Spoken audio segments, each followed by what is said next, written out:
നമസ്കാരം. Role reversal എന്നൊരു കാര്യമുണ്ട്. പറഞ്ഞു വരുന്നത് സതീശനെക്കുറിച്ചും പിണറായിയെക്കുറിച്ചുമാണ്. മുഖ്യമന്ത്രി പ്രതിപക്ഷ നേതാവാകുന്നു, പ്രതിപക്ഷ നേതാവ് മുഖ്യമന്ത്രിയാവുന്നു.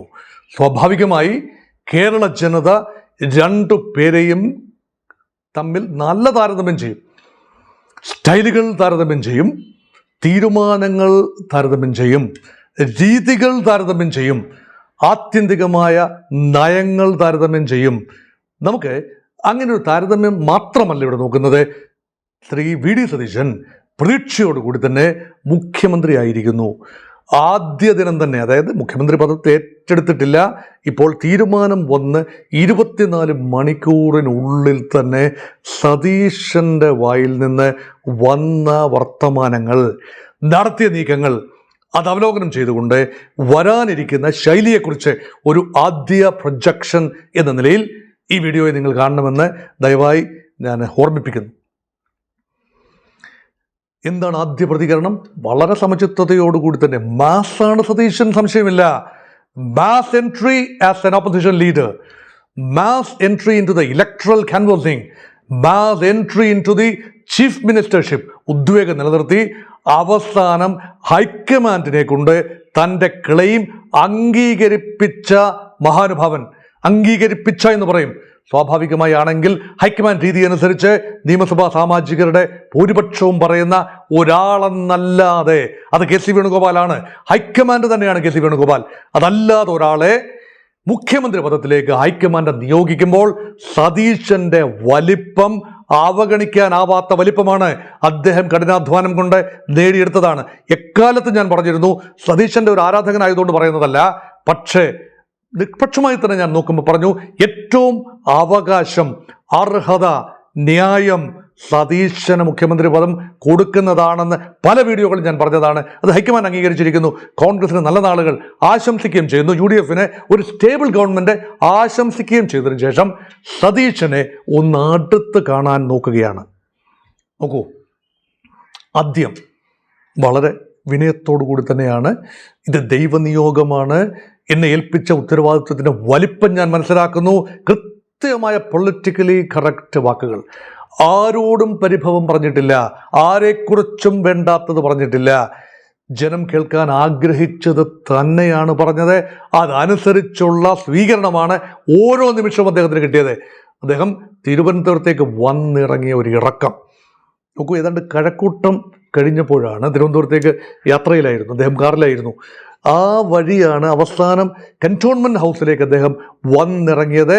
തൻ്റെ മുഖ്യമന്ത്രിയാക്കി എന്ന വാർത്ത കേട്ടുകൊണ്ടാണ്. ഉടനെ തന്നെ സതീശന് പ്രതികരിക്കാനും കഴിഞ്ഞു. അപ്പോൾ മറ്റ് നേതാക്കളെക്കുറിച്ച് കെ സി വേണുഗോപാൽ എൻ്റെയും നേതാവാണ് എന്നാണ് പറഞ്ഞിരിക്കുന്നത്. അതും ബഹുമാനിക്കേണ്ടവനെ ബഹുമാനിക്കാൻ അറിയാവുന്നവനാണ് ബുദ്ധിമാൻ. ചെന്നിത്തല എൻ്റെയും നേതാവാണ്, എൻ്റെ നേതാവ് എന്ന രീതിയിലാണ് പറഞ്ഞത്. ഭാവിയിൽ പ്രശ്നങ്ങൾ ഉണ്ടാവാം, കടുത്ത വിലപേശലിലേക്ക് ചെന്നിത്തല നീങ്ങാം എന്നൊക്കെ അറിയാം. മുറിവേറ്റ ഒരു സിംഹമാണ് ചെന്നിത്തല എന്ന രീതിയിൽ തന്നെയാണ് സതീശൻ കണ്ടത്. Handle with care. അതുകൊണ്ട് തന്ത്രജ്ഞത. പ്രതിപക്ഷ നേതാവിന് വേണ്ട അഗ്രഷൻ അല്ല മുഖ്യമന്ത്രിക്ക് വേണ്ടത്, തന്ത്രജ്ഞതയാണ്. വഴുവഴുക്കുള്ള ഡിപ്ലോമാറ്റിക് നിലങ്ങളിൽ തെന്നി വീഴാതെ മുന്നോട്ട് പോകാൻ ഉറച്ച കാൽവെപ്പുകളല്ല വേണ്ടത്. ഉറച്ച കാൽവെപ്പുകളാണെന്ന് തോന്നത്തക്ക രീതിയിൽ നല്ല നിംബിൾ ഫുഡഡായി നീങ്ങാൻ കഴിയണം. രാഷ്ട്രീയം ചതിക്കുഴികൾ വലിയ രീതിയിൽ ഒളിപ്പിച്ച ഒരിടമാണ് എന്ന് മറ്റാരേക്കാളും നന്നായി ശ്രീ വി ഡി സതീശന് അറിയാമെന്നതുകൊണ്ടാണ്. അതിനുശേഷം പോയ പോക്കൊന്ന് നോക്കൂ. ഇവിടേക്കെല്ലാം പോയി ഈ കുറഞ്ഞ സമയത്തിനുള്ളിൽ ഒരു 48 മണി, പ്രഖ്യാപനം വന്ന് 48 മണിക്കൂറിനുള്ളിൽ അദ്ദേഹം കണ്ട നേതാക്കളുടെ പേര് നോക്കൂ. AK ആന്റണി വൃദ്ധനായിരിക്കുകയാണ്, പക്ഷെ അദ്ദേഹത്തിൻ്റെ വാക്ക് വളരെ പ്രധാനമാണ്. സതീശൻ മുഖ്യമന്ത്രി പദത്തിലെത്തിയെങ്കിൽ ആത്യന്തികമായി AK ആന്റണിയുടെ വാക്കാണ് മാഡം സോണിയയും രാഹുലും പ്രിയങ്കയും ശ്രദ്ധിച്ചത് എന്നാണ് എൻ്റെ ചിന്ത. ഗ്രൗണ്ട് റിയാലിറ്റി, നിഷ്പക്ഷമായി ആന്റണി, ഇതാകുന്നു യഥാർത്ഥത്തിൽ കേരളത്തിൽ സംഭവിക്കുന്നത്. സതീശൻ അനുകൂലമായി വരുന്ന പ്രകടനങ്ങൾ, വാക്കുകൾ, അണപൊട്ടി ഒലിക്കുന്ന ആവേശം, ഇതൊന്നും തന്നെ ഓർക്കസ്ട്രേറ്റഡ് അല്ല, ജൈവികമാണ് എന്ന ആന്റണിയുടെ, സുധീരൻ്റെ, കെ മുരളീധരൻ്റെ വാക്കുകളാണ് ആത്യന്തികമായി സതീശൻ്റെ നിയമനത്തിൽ കലാശിച്ചതെന്ന് ആത്മാർത്ഥമായി വിശ്വസിക്കുന്ന ഒരാളാണ് ഞാൻ. അതുകൊണ്ടാണ് പറഞ്ഞത്. ആന്റണിയെ സന്ദർശിച്ചു. എന്തിന്? മരിച്ചുപോയ ജി കാർത്തികേയൻ്റെ വിധവയെ സന്ദർശിക്കുന്നു, ടീച്ചറിനെ സന്ദർശിക്കുന്നു. മകൻ അവിടെയുണ്ട്, ശബരിനാഥൻ. തൻ്റെ നിയമസഭയിൽ തൻ്റെ കൂടെ ഇരിക്കേണ്ട ആളല്ല, നിയമത്തിൽ തോറ്റുപോയ ആളാണ്. അദ്ദേഹത്തിൻ്റെ ഭവനത്തിൽ സന്ദർശനം നടത്തുന്നു. മുതിർന്ന നേതാക്കളെ ആരെയും വിട്ടില്ല, മുതിർന്ന എല്ലാ നേതാക്കളെയും, തിരുവനന്തപുരത്ത് സന്ദർശിക്കാവുന്ന എല്ലാ മുതിർന്ന നേതാക്കളെ സന്ദർശിച്ചു. എന്തിന്? മുഖ്യമന്ത്രിയായിരുന്ന പിണറായി വിജയൻ ഓപ്പോസിഷൻ ലീഡറാണെന്ന് സന്ദർശിക്കാനുള്ള മാന്യത കാട്ടി പിണറായി വേണ്ട രീതിയിൽ സതീശനെ അവിടെ പൂമുഖത്തെത്തി സ്വീകരിച്ച് ആനയിച്ചിരുത്തി ഒന്നിച്ചുള്ള നല്ല ഒന്നാന്തരം ഫോട്ടോ ഓപ്പർച്യൂണിറ്റി. ഇത് നല്ലൊരു തുടക്കമാണ്. പ്രതിപക്ഷ നേതാവിനെ ഗൗരവപൂർവ്വം സ്നേഹപൂർവ്വം കാണുന്ന മുഖ്യമന്ത്രി. Well begun is half done. സത്യപ്രതിജ്ഞ ചെയ്ത് മുഖ്യമന്ത്രി ആകുന്നതിന് മുൻപ് തന്നെ കളമൊരുക്കുന്ന ഭാവിയിൽ വരാൻ പോകുന്ന ഒരുപാട് കൊടുങ്കാറ്റുകൾ, അത് വരാൻ പോകുന്നത് പിണറായിസത്തിൻ്റെ വിത്തുകൾ ഇപ്പോഴും അവസാനിച്ചിട്ടില്ല. അതുകൊണ്ടാണല്ലോ പിണറായി പ്രതിപക്ഷ നേതാവായത്. പാർട്ടി ഇപ്പോഴും പിണറായിയുടെ കരങ്ങളിൽ തന്നെയാണ് എന്നതിന് സൂചനയല്ലേ? അല്ല എങ്കിൽ ടേം വ്യവസ്ഥയൊക്കെ മറികടന്നുകൊണ്ട് പ്രായം മുഖ്യമന്ത്രിയാകുന്നതിന് ബാധകമല്ല എന്നാണല്ലോ പറഞ്ഞത്. പക്ഷേ പ്രതിപക്ഷ നേതാവാകുന്നതിന് പ്രായം ബാധകമാണെന്ന് പറഞ്ഞത് പത്തനംതിട്ട ജില്ലാ കമ്മിറ്റി, അതുപോലെ തെക്കൻ കേരളത്തിലെ കൊല്ലം ജില്ലാ കമ്മിറ്റി, ഇവരൊക്കെയാണ് പറഞ്ഞിരിക്കുന്നത്. ജില്ലാ സെക്രട്ടേറിയറ്റിൽ വലിയ വിമർശനങ്ങൾ ഉണ്ടായില്ലേ പിണറായിക്കെതിരെ? പക്ഷേ പിണറായിയിൽ ഉറച്ചു നിൽക്കുന്നു. അത് CPM-ന്റെ കാര്യം ഉണ്ട്. കോൺഗ്രസ് നേതാവ് സതീശനെ CPM-ന്റെ കാര്യം അവർക്ക് വിട്ടുകൊടുത്തേക്കും. പക്ഷേ താൻ മുൻ മുഖ്യമന്ത്രി എന്ന നിലയിലും പ്രതിപക്ഷ നേതാവ് എന്ന നിലയിലും ഈ പിണറായി വിജയനെ കാണും. നാളുകളിൽ നിലപാട് മറ്റൊന്നാവും. പക്ഷേ അത് കണ്ടിരിക്കുന്നു. അത് നല്ലൊരു തുടക്കമാണ്. അപ്പം എവിടെയെല്ലാം മുറിവുകൾ, അതിനേക്കാൾ പ്രധാനമാണ് ചെന്നിത്തലയെ കണ്ടു. ചെന്നിത്തല മാറി മാറി നിൽക്കാൻ ശ്രമം പലതും നടത്തി. തൻ്റെ പ്രതിയോഗി തന്നെയായിരുന്നല്ലോ കളത്തിൽ. ചെന്നിത്തലയായിരുന്നു തൻ്റെ ഒരു റൈവൽ. KC വേണുഗോപാൽ മറ്റൊരു റൈവലാണ്. ചെന്നിത്തലയെ സന്ദർശിക്കാൻ നേരം അദ്ദേഹം ബന്ധുവീട്ടിൽ പോയി. അതിനു മുമ്പ് അദ്ദേഹം നേരെ ഗുരുവായൂർക്ക് പോയി ഒന്ന് തൊഴുതു, അർദ്ധരാത്രിയിൽ തൊഴുതു, തിരിച്ചു വന്നിട്ടും സതീശനെ കാണാൻ വലിയ താല്പര്യം കാട്ടിയില്ല. പക്ഷെ ചെന്നിത്തലയുമായി നല്ല വിശാലമായി ഭാവി പദ്ധതികൾ സംസാരിച്ചു. ചെന്നിത്തലയുടെ മനസ്സിലെ മഞ്ഞ് ഉരുക്കിയെടുത്ത ഒരു ഖ്യാതി കൂടി സതീശനുണ്ട്. ചെന്നിത്തല ആത്യന്തികമായി ക്യാബിനറ്റിൽ ചേർന്നാൽ അത് ആഭ്യന്തരം കൊടുക്കാതിരിക്കാനുള്ള എല്ലാ അടവുകളും ഒരുപക്ഷെ സതീശൻ്റെ അവതാഴിയിൽ ഉണ്ടാവും. ആഭ്യന്തരം കൊടുത്താൽ പിന്നെ മുഖ്യമന്ത്രിയുടെ ഒരു പവർ എന്താ? മുഖ്യമന്ത്രിക്ക് ഭരിക്കണമെങ്കിൽ അതാണ് സത്യം. അല്ലെങ്കിൽ പിന്നെ ഉമ്മൻചാണ്ടിയെ പോലെ ഒരാളായിരിക്കണം, അതൊക്കെ മേലെ പറക്കാൻ കഴിയുന്ന ഒരാളായിരിക്കണം.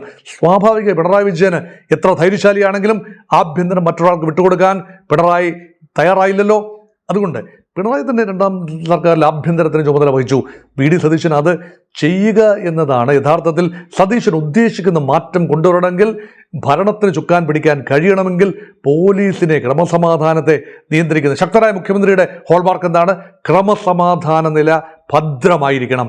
ഇൻ്റലിജൻസ് ഇൻപുട്ടുകൾ നേരിട്ട് റിസീവ് ചെയ്യാനുള്ള സംവിധാനം ഉണ്ടാകണം. ഫേംലി എൻട്രൻച്ച്ഡ് ആയിരിക്കണം. അതിന് ആഭ്യന്തരം കയ്യിൽ വേണം. പക്ഷേ ആഭ്യന്തരമന്ത്രി സ്ഥാനം ഒരു പക്ഷേ വിട്ടുവീഴ്ചയുടെ ഭാഗമായി രമേശ് ചെന്നിത്തലയ്ക്കോ മറ്റാർക്കെങ്കിലും കൊടുക്കേണ്ടി വന്നേക്കാം. രമേശ് ചെന്നിത്തല തീർച്ചയായും പിടിമുറുക്കും. 2 മന്ത്രിസ്ഥാനമെങ്കിലും ചെന്നിത്തലയ്ക്കും തന്നോടൊപ്പമുള്ള 2 പേർ TJ വിനോദിനോ ജ്യോതികുമാർ ചാമക്കാലയ്ക്കോ ആർക്കെങ്കിലും കൊടുക്കണമെന്ന് വാശി പിടിച്ചേക്കാം. കുറെ വഴങ്ങേണ്ടി വന്നേക്കാം. വഴങ്ങേണ്ടി വരുമ്പോഴും നിർണായക വകുപ്പുകൾ സ്വന്തം കൈവശം ഇരിക്കേണ്ടത് സതീശൻ്റെ ആവശ്യമാണ്. അല്ലെങ്കിൽ പറയുന്നത് പ്രവർത്തിക്കാനാവില്ല. കൂച്ചുവിലങ്ങുകൾ ഉണ്ടാവും. അച്യുതാനന്ദന് നേരെ ഉണ്ടായ കൂച്ചുവിലങ്ങുകളെക്കുറിച്ച് ഞാൻ മറ്റൊരു വീഡിയോയിൽ സൂചിപ്പിച്ചതുമാണ്. അത് ആഗ്രഹിക്കുന്നില്ല VD സതീശൻ. അതുകൊണ്ട് ആ ഒരു ഫാക്ടറുണ്ട്. അപ്പം ഇവിടെ സതീശൻ്റെ ശൈലി നോക്കൂ.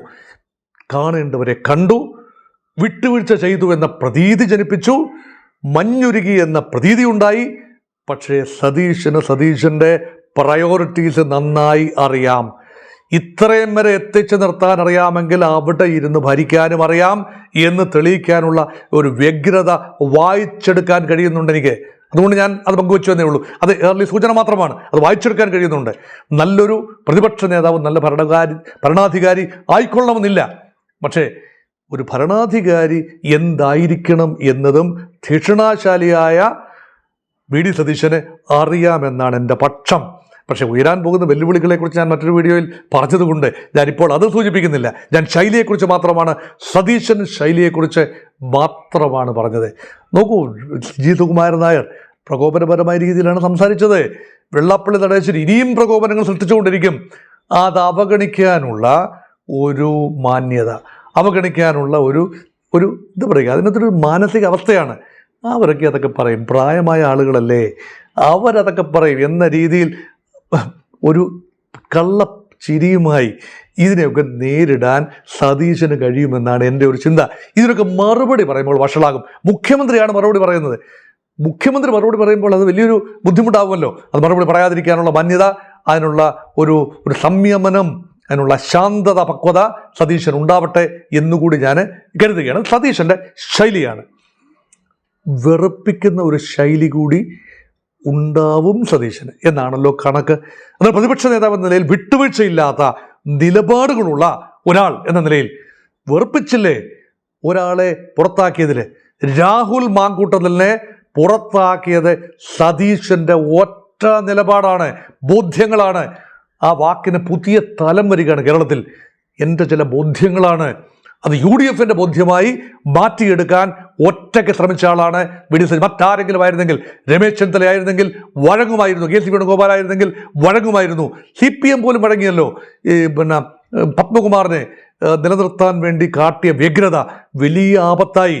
ഇതെല്ലാം മുൻകൂട്ടി വായിച്ചെടുക്കാൻ വി ഡി സതീശന് കഴിഞ്ഞു. അപ്പം അദ്ദേഹത്തിനെതിരെ എത്രയോ സൈബർ ആക്രമണമാണ് നടന്നത്. രാഹുൽ മാങ്കൂട്ടത്തിൽ ഇപ്പോഴും വലിയ നായകൻ തന്നെയല്ലേ സൈബർ ഇടങ്ങളിൽ. അപ്പോൾ രാഹുൽ മാങ്കൂട്ടത്തിലെ മാറ്റി നിർത്തിയത് വലിയ നേട്ടമായി മാറി. തനിക്ക് മാത്രമല്ല സംഘടനയ്ക്ക് നേട്ടമായി മാറി. ഒരുപാട് പഴി കേട്ടുവെങ്കിലും നിർണായക തീരുമാനങ്ങൾ. അതുകൊണ്ട് വെള്ളാപ്പള്ളി നടേശനെയും അതുപോലെ G. സുകുമാരൻ നായരെയും കൂസണ്ട, എന്നാൽ അവർക്കെതിരെ പ്രസ്താവനയും നടത്തണ്ട, അവഗണിച്ചങ്ങ് വിട്ടേക്കുക. അല്ലെങ്കിൽ ചെറിയ രീതിയിൽ, ചെറിയ വാക്കുകളിലൂടെ, വൺ ലൈനേഴ്സിലൂടെ പ്രതികരിച്ച് അവരുടെ ഒരു പ്രഹരത്തെ വഴിതിരിച്ചു വിടുക. ഇത് സതീശൻ ശൈലിയാണ്. അത് പാലിച്ചു. ഇനിയും അത് പാലിക്കാൻ കഴിയുമോ? കഴിയണം എന്നാണ് എൻ്റെ ചിന്ത. അതുകൊണ്ട് നിലപാടുകൾ ശത്രുക്കളെ സൃഷ്ടിക്കാൻ സാധ്യതയുണ്ട്. അഴിമതിക്കെതിരെയുള്ള നിലപാടുകൾ ശത്രുക്കളെ സൃഷ്ടിക്കും. സ്വന്തം പാർട്ടിക്കുള്ളിൽ ശത്രുക്കളെ സൃഷ്ടിക്കും. സ്വജനപക്ഷപാതത്തിനെതിരെയുള്ള നിലപാടുകൾ, അവിടെയാണ് സതീശൻ ആദ്യ ടെസ്റ്റ് വരാൻ പോകുന്നത്. പേഴ്സണൽ സ്റ്റാഫിൽ ഇപ്പോൾ മുഖ്യമന്ത്രിക്ക് 30 പേർ, 25 അനുവദനീയം അല്ലെങ്കിൽ നിയമപരമായി ഉണ്ടായിരുന്നത്. പക്ഷേ അത് 30 മാറ്റി പിണറായി വിജയൻ. എന്തിനാണോ എന്തോ 30 പേര്. മറ്റു മന്ത്രിമാർക്കുള്ളതും വളരെ കൂടുതലാണ്, 20 പേരിൽ കൂടുതലാണ്. 20-25 പേരൊക്കെയുള്ള പേഴ്സണൽ സ്റ്റാഫ് ചിലവ് ചുരുക്കുമെന്ന് പറഞ്ഞാൽ പോരാ, താൻ മുന്നിൽ നിന്ന് മാതൃക കാട്ടി. എന്താണ്? എസ്കോർട്ട് പൈലറ്റ് മാത്രം മതി. തൻ്റെ വാഹനം 3 വാഹനം പിണറായി ഉപയോഗിച്ചുകൊണ്ട് വലിയ വാഹന വ്യൂഹം, മോട്ടോർ കെയ്ഡ് വേണ്ട, 10-15 വാഹനങ്ങളുടെ അകമ്പടിയോട് പോകണ്ട.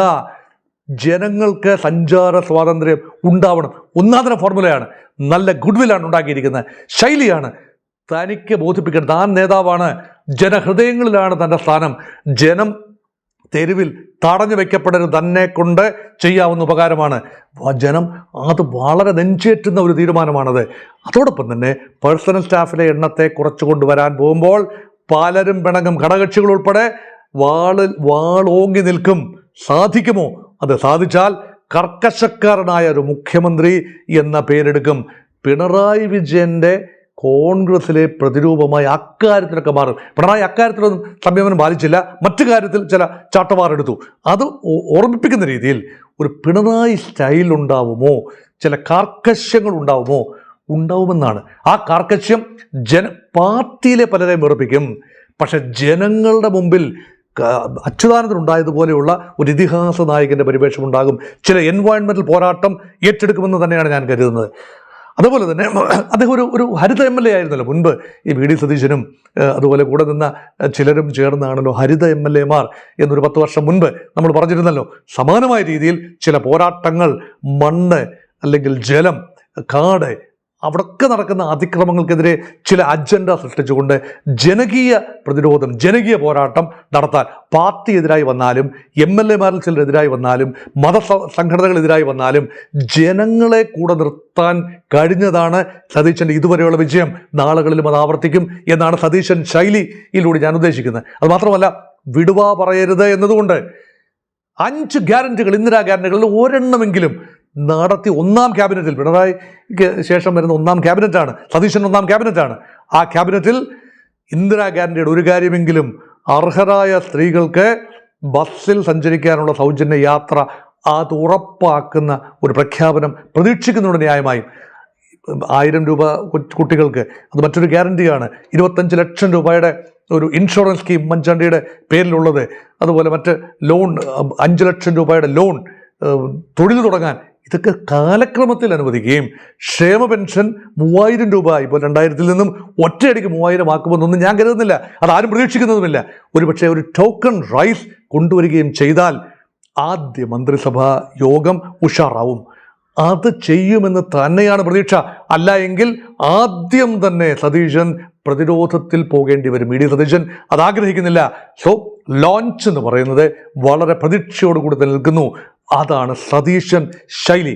അതുകൊണ്ട് ശൈലി മാറ്റം, പ്രതിപക്ഷ നേതാവ് എന്ന രീതിയിൽ നിന്നും ലേശം വ്യത്യസ്തമായ, എന്നാൽ നിലപാടുകളുടെ കാര്യത്തിൽ ഒട്ടും വിട്ടുവീഴ്ചയില്ലാത്ത, കാരണം നിലപാടുള്ളത് കൊണ്ടാണ് അദ്ദേഹം മുഖ്യമന്ത്രിയായത്. നിലപാട് ഇല്ലായിരുന്നുവെങ്കിൽ അദ്ദേഹം ഗ്രൂപ്പ് കളിച്ച് പോയനെ. ഗ്രൂപ്പ് വേണ്ട എന്നതും അദ്ദേഹത്തിൻ്റെ നിലപാടാണ്. താൻ ഒറ്റയ്ക്ക് മതി. അവിടെയാണ് ഇത് വിജയൻ്റെ ആണെന്ന് തോന്നുന്നൊരു സ്റ്റേറ്റ്മെൻ്റ് ഉണ്ടല്ലോ, സിംഗം സിംഗിളായി താൻ വരും എന്ന് പറഞ്ഞാൽ അത് സിംഗിളായി, ഇത് ഒരു കൂട്ടം കൂടി വരേണ്ട കാര്യമില്ല. ലയൺ സിംഗിളായി തന്നെ വന്നാൽ മതി. മാത്രമല്ല ലേറ്റസ്റ്റ് മറ്റൊരു ഡയലോഗ് ഉണ്ടല്ലോ, അതൊക്കെ രജനീകാന്തും ഒക്കെ പറഞ്ഞ് പഴകില്ലേ, അപ്പം ലേറ്റായി വന്നാലും ലേറ്റസ്റ്റായി താൻ വരുവേൻ എന്ന് പറഞ്ഞാൽ സ്വല്പം വൈകിയാണ് സതീശൻ എത്തിയത്. എത്തപ്പെട്ടത് പക്ഷേ ലേറ്റസ്റ്റായ മാസ് എൻട്രിയാണ്. ഇപ്പോൾ വിജയ് അവിടെ മുഖ്യമന്ത്രി ആയിരിക്കുമ്പോൾ, ഇപ്പുറത്ത് സതീശന് മുഖ്യമന്ത്രി ആയിരിക്കുമ്പോൾ, രണ്ടും ജനഹൃദയത്തിൽ വലിയ സ്ഥാനമുള്ള മുഖ്യമന്ത്രിമാരാണ്. ഒരു ഒന്നൊന്നര പണിയാണ് ബി ജെ പിക്ക്. രണ്ട് മുഖ്യമന്ത്രിമാർ, ഇവരെയൊക്കെ ഒന്ന് കൊണ്ടു നടക്കണമെങ്കിൽ വിജയ് വഴങ്ങിയാലും ഒരു പക്ഷേ സതീശൻ വഴങ്ങാനുള്ള സാധ്യത ഞാനിപ്പോൾ കാണുന്നില്ല. കാരണം അത് നിലപാടാണ്. ആ നിലപാട് മുഖ്യമന്ത്രി പദത്തിൽ എത്തിക്കാമെങ്കിൽ മുഖ്യമന്ത്രി പദത്തിൽ പിടിച്ചിരിക്കാനും ആ നിലപാടുകൾ സതീശന് തുണയാവും എന്നാണ് എൻ്റെ ഒരു ചിന്ത. അതുകൊണ്ടാണ് ആ ശൈലിയെക്കുറിച്ച് പറഞ്ഞത്. മറുപക്ഷത്ത് പിണറായി എന്ത് ശൈലിയായിരുന്നു സ്വീകരിക്കുക? പഴയ ശൈലി. മുഖ്യമന്ത്രിയായി ഒരുപക്ഷെ വാഴുന്നേരം വാഴുന്നവരുടെ ശൈലി ഒരുപക്ഷെ കാട്ടക്ക പുറത്തു എന്ന്, അല്ലെങ്കിൽ ചെറ്റത്തരം കാട്ടരുത് എന്നും, ചോദ്യം ചോദിക്കരുത്, അല്ലെങ്കിൽ വീട്ടിൽ പോയി ചോദിച്ചാൽ മതി എന്നും പറയും. പ്രതിപക്ഷ നേതാവിന് അമ്മാതിരി പ്രയോഗങ്ങളൊന്നും പറ്റില്ല. പ്രതിപക്ഷ നേതാവിന് വേണ്ടത് ചടുലതയാണ്. മനസ്സിൻ്റെ ചടുലത, ശരീരത്തിൻ്റെ ചടുലത, നാക്കിൻ്റെ ചടുലത. ഇത് മൂന്നും സമന്വയിപ്പിക്കാൻ പിണറായി വിജയന് കഴിയുമോ? സംശയമാണ്. ഒരു നല്ല മുഖ്യമന്ത്രി നല്ല പ്രതിപക്ഷ നേതാവാകണമെന്നില്ല. തിരിച്ചു സംഭവിക്കാം. നല്ല പ്രതിപക്ഷ നേതാവിന് നല്ല മുഖ്യമന്ത്രിയാകാം. പിണറായി അല്ലായിരുന്നല്ലോ പ്രതിപക്ഷ നേതാവ്, അച്യുതാനന്ദനായിരുന്നല്ലോ. എന്തൊന്നാന്തരം പ്രതിപക്ഷ നേതാവായിരുന്നു. മുഖ്യമന്ത്രി എന്ന നിലയിലും മോശമാക്കിയില്ലല്ലോ. പക്ഷേ പിണറായി വിജയൻ, 80 വയസ്സ് കഴിഞ്ഞ പിണറായി വിജയൻ പ്രതിപക്ഷ നേതാവായി നിൽക്കുമ്പോൾ എന്ത് സന്ദേശമാണ് കമ്മ്യൂണിസ്റ്റ് പാർട്ടി CPM ജനങ്ങൾക്ക് നൽകുന്നത്? അടുത്തൊരു അംഗത്തിന് കൂടെ ബാല്യം അദ്ദേഹത്തിനുണ്ടാകുമോ? പ്രതിപക്ഷ നേതാവായിരുന്ന ആളല്ലേ പാർട്ടിയെ നയിക്കേണ്ടത്? അദ്ദേഹത്തിൻ്റെ മുഖമല്ലേ അടുത്ത തവണ വോട്ടർമാർ കാണേണ്ടത് മുഖ്യമന്ത്രി സ്ഥാനത്തേക്ക് സതീശനെ കണ്ടതുപോലെ? അങ്ങനെ കാണാൻ കൊള്ളാവുന്നൊരു മുതലാണോ ശ്രീ പിണറായി വിജയൻ എന്ന ചോദ്യം ന്യായമായും ചോദിക്കാം. പലരും ചോദിക്കും. പാർട്ടിക്കുള്ളിൽ ഇപ്പം രഹസ്യമായും നാളുകളിൽ അത് പരസ്യമായും ചോദിക്കും. എൻ്റെ ചിന്ത ഇങ്ങനെയാണ്: 5 വർഷം പ്രതിപക്ഷ നേതാവ് സ്ഥാനത്ത് പിണറായി വിജയൻ തികയ്ക്കാനുള്ള സാധ്യത കാണുന്നില്ല. പിണറായിസ്റ്റ് മോൾഡിൽ നിന്നും കമ്മ്യൂണിസ്റ്റ് പാർട്ടി മാർക്സിസ്റ്റ് പുറത്തു വന്നാൽ മാത്രമേ കമ്മ്യൂണിസ്റ്റ് പാർട്ടിക്ക് കാലാകാലങ്ങളിൽ ജൈവികമായി ഉണ്ടായി വന്ന ഓർഗാനിക്കായി ലഭിച്ച പിന്തുണയെ ഇലക്ട്രൽ വിക്ടറിയാക്കി മാറ്റാൻ കഴിയൂ.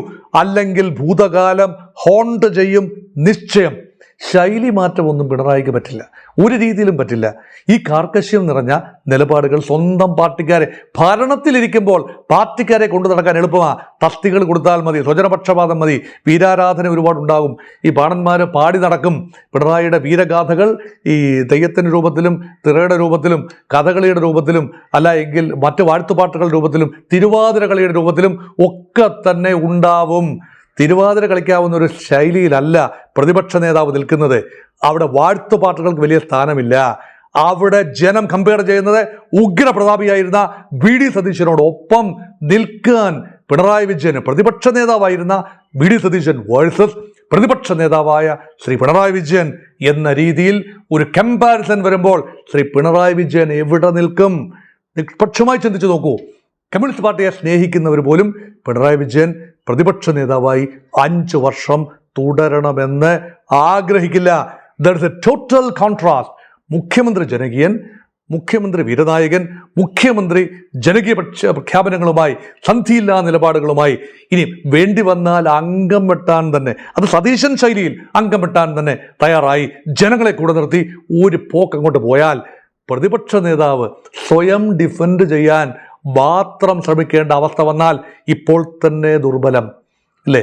ദുർബലം. 35 സീറ്റുകൾ മാത്രം. കഴിഞ്ഞ പ്രാവശ്യം ഈ UDF 40-42 സീറ്റുണ്ടായിരുന്നു, LDF 35 സീറ്റേ ഉള്ളൂ.